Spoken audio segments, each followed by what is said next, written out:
আসসালামু আলাইকুম দর্শক, দেখেন এই সময় ডিসেম্বরের 4 তারিখ। আজকে আমে মুকুল, এটা হচ্ছে কাঠিমন। এই মুকুলে যে একটা গ্রান সেটাও পাওয়া যাচ্ছে। আর এই যে গুঠি, এত সুন্দর গুঠি, ফ্রেশ মটর দানা, মসুর দানা। বাগানটাতে আছে মুকুল, সবগুলোই মুকুল। এটা হচ্ছে সামনে রমজান মাসের টার্গেট করে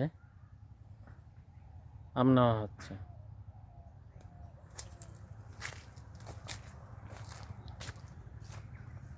এই যে সব ধরনের সাইজ।